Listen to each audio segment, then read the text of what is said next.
Hello friends, welcome to Garden Adventures. Today we are winter sowing. Just a few things. It is the beginning of February, first full week, and there are a few more things I'd like to get in containers. Right, today I am winter sowing sweet bell peppers, white phlox, and wild strawberries. So let's get right into it. So this container I have already pre-cut. I have holes in the bottom. I have numbered it in multiple spots. It is number 27. This is the 27th winter sowing container I'm doing, and we are going to do white phlox in here. For winter sowing, if you are just tuning in for the first time, you want to have at least a 3 to 4 inch reservoir for soil. You want at least 2 to 3 inches of headroom in the container. So this one has a good 4 inches of soil reservoir and more than 4 inches of headroom. So this is a good container. You want a hole at the top to allow moisture in and allow for venting, so moisture can escape if it does get too wet in there. And you also want drainage holes so the water can escape. So when it rains outside, it snows, that snow melts, you want a place for that moisture to escape. Using a moisture controlled potting soil is not recommended, and using a seed starting mix is not recommended. Seed starting mix dry out faster, moisture control hold on to that moisture a little too long. So just a good quality potting soil, potting mix is what you're looking for. So then we have pre-moistened soil. I'm using Pro Mix. Some people like it, some people don't. You can experiment with what you like. You do want to make sure it's firmly in there. It will settle once you add moisture to it. There you go. Okay. And in winter sowing, you don't need to press the seeds into the soil. You can surface sow because you are covering it with the container lid. And so you don't need to worry about pressing those seeds into the soil. If they are larger seeds like a sweet pea, then you can press them into the soil and cover them lightly, but they don't need to be buried to a 1/4 inch depth or anything like that. If you sprinkle a little more soil on top, it's not a big deal, but a lot of seeds like light to germinate, and since you are covering them to protect them from critters and wind, you don't need to cover them with soil. Now I am zone 6B, Niagara Falls, New York, and my temperature today is a high of 43. Right now it's about 39 degrees. It's lovely and sunny. So I will be checking my containers that I've already done to make sure they haven't dried out. The soil has mostly thawed. Last Saturday, Friday night into Saturday, I think we got down to about 3 degrees. Maybe it got down to 0. It was cold. And today is 39. So here we are. Happy spring. So I'm just going to add a little bit of water to the top of this, make sure my water settles and drains.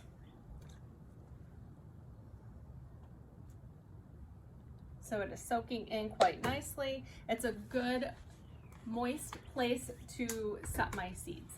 They did come in a cute little packet that says they are 18 to 24 inches. So they are perennial in zone 9. Long blooming. So these are an annual. I have no concerns about sowing them in February in my zone 6B garden. We don't winter sow by zone. I tell you my zone just to give you an idea, but everyone's last frost date and temperatures vary throughout zone 6B. It is a very large zone. I am going to just sprinkle these on fairly liberally because I thought they were adorable last year. I'll get a picture up, and if I get a lot of them, that's great. Now I do like to press them into the soil. I just want to make sure they have good soil contact. Again, I'm not burying them into the soil. And one trick that I do, guys, is I always write the number right on the cut line around the container so that when I tape it, the number is under the tape.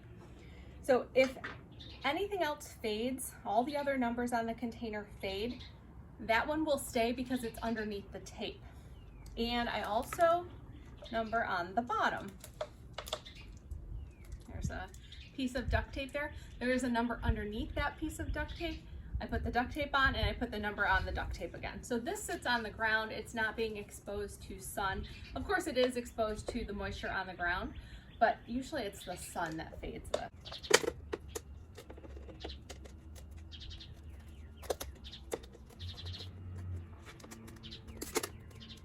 People have other tape preferences, and that's completely fine. You can use what works for you.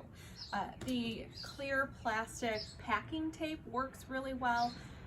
I don't think masking tape works super well. I think freezer tape. So you guys can experiment with, what works best for you and the container that works best for you. Next up, we're going to do pepper seeds. So that will be number 28. I'm gonna number my container. Guys, I did not put slits in these before I came outside, which I normally do. So let's do that. I like to put the drainage holes in the bottom before I cut the middle. It just is easier, I find, but they're important, so you have to do it.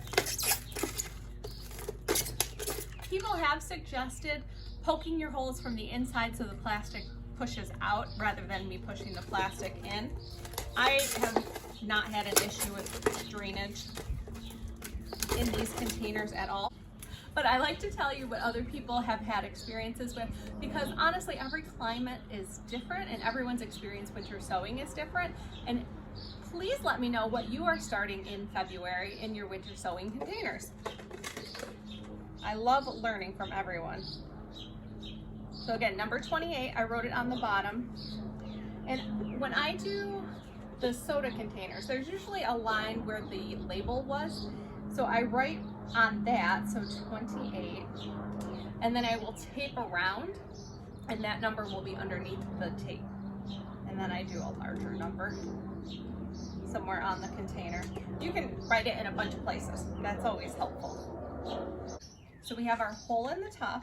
If you live in a very dry climate, you may choose to add more holes in the top to allow more moisture in.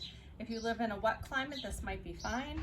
You just keep an eye on your containers. If this is your first year, you really want to get a feel for how much moisture is coming into your container. And honestly, every year is different, so it's always a good idea to keep an eye on your containers.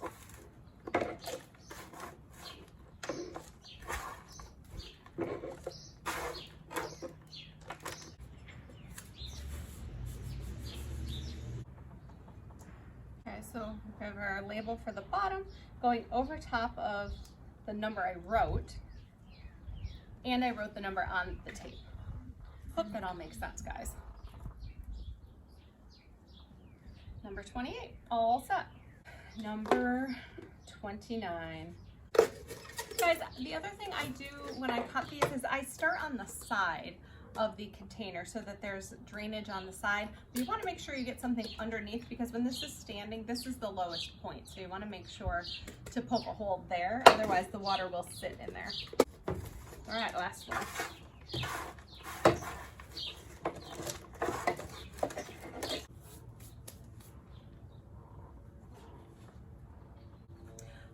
Now we have wild strawberries. I think I purchased these from Prairie Moon Nursery last year. Definitely purchased them last year, and they're still good, so I'm going to do some more. They were successful in winter sowing last year, and I just would like some more. The birds and squirrels, they love them.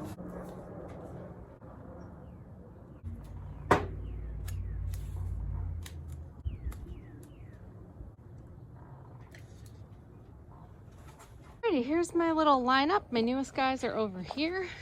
I have garbage that has blown in. So as the snow is melting, the sun is warming up the containers. You can see there is a lot of condensation on these containers.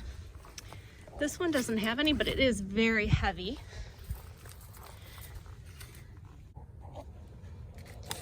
I do not see any sprouts, which is good. It's way too early for anything to be germinating.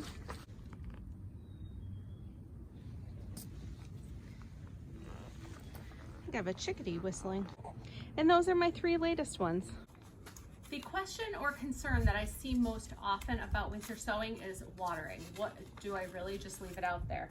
In my climate, I check on my containers all the time, but I don't need to water a whole heck of a lot until probably end of March, April, when it really starts to warm up. So as soon as my container starts sprouting, that's when I really start paying attention to the watering. I do check them. You know, I just check them for condensation. I pick them up, they're heavy. If you are in a warmer climate than I am, or even my same zone, but it has warmed up in your area, make sure you're checking. You should really check on your containers anytime it's over 35 degrees and your ground has thawed. So you want to make sure that your container is maintaining moisture and that it is not sitting in water. If it is sitting in water, you may need to move it to another area. Once the sun is out and it's between probably 55 and 60 degrees, you may want to start opening your containers. If you don't want to be bothered with that, you may want to move them to a location that is a little more shady. So I'm not remotely ready to start planting things, but some of you may be. It may be cool season flowers in your area have germinated and you have a planting area ready for them, and you can go ahead and plant them in the ground. If your area is ready, your ground can be worked, and you can plant them in the ground if your seedlings have 2 sets of true leaves. All right, friends, I think that's going to do it for today. If you enjoyed this video and would like to see more about winter sowing, please hit the subscribe button, and I will see you in the next video. Thanks so much.